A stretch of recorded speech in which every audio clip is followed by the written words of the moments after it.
So this is Martin Luther King Park. Our plan is we're going to be covering the building in 3 sections. Right now the pool is open and kids and family members and people from the neighborhood are coming and they're using the space.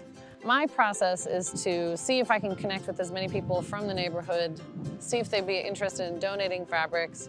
And then we're actually gonna sew in the building itself for a couple days just to open it up if sewing is something people wanna do.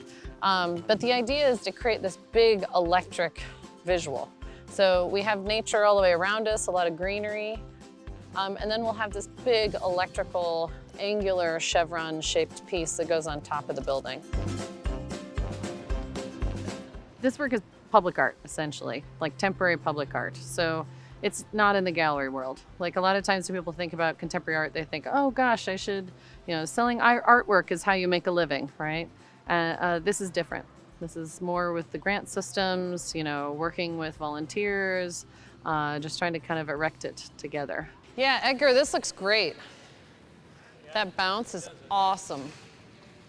Yeah, because then it gives it like an actual, if we're going to be in the public, I want the public to be part of it or to know that they can own it themselves and be the ones that say, yes, I know what that is, or I'm involved, or I have some information I can tell you about this. So for me, it's all about communication and just showing people that creativity is important.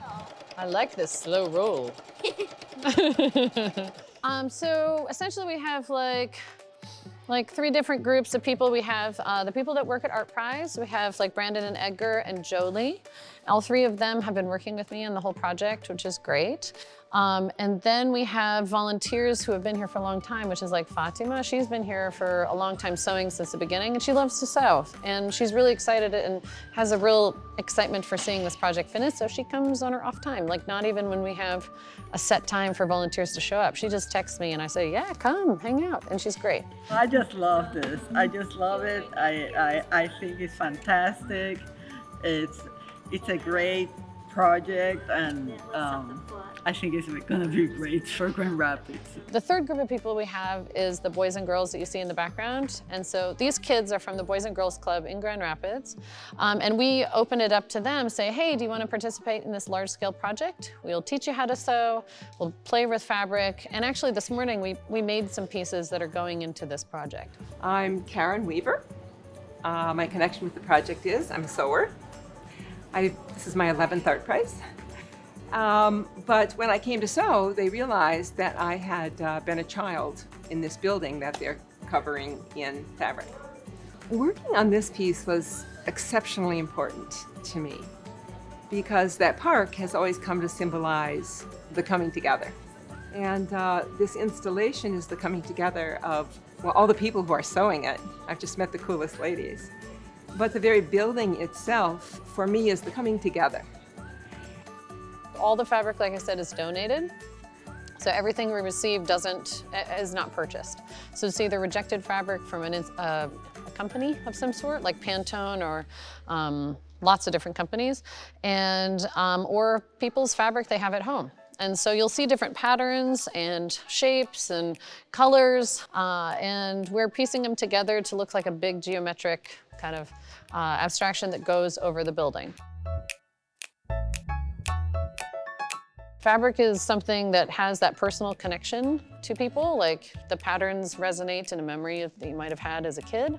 Everybody talks about their grandmothers because that was the time when we actually sewed. Now we buy our clothing. It's not something that is fabricated. I try to get people on the machine just to remind them too that that's where fabric actually is put together. Like when you wear a t-shirt, someone physically sewed it. It's not actually made by machine. You have to physically have somebody do this.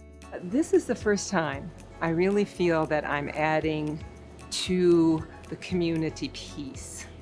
The very thing that it symbolizes of all of this sort of different fabrics coming together, I feel like I'm one of those fabrics now, as opposed to just enabling it for others.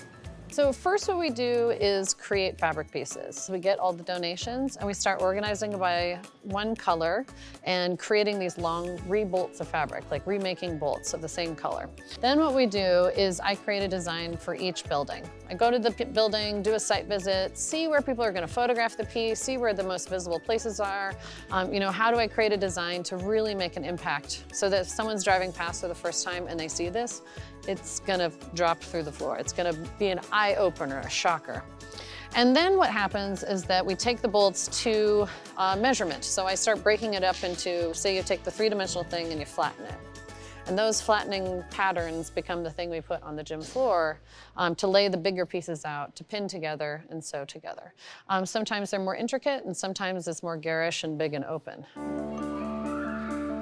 One thing when we're laying out fabric, like what we're doing in the gym today, is that each piece next to each other has to be a contrast. So I always kind of talk to volunteers when they're working with me, I'm like, okay, so if you have a warm color, do a cool color next. If it's a bright color, do a dark color next. If it's solid, do a pattern, and try to really mix that up constantly.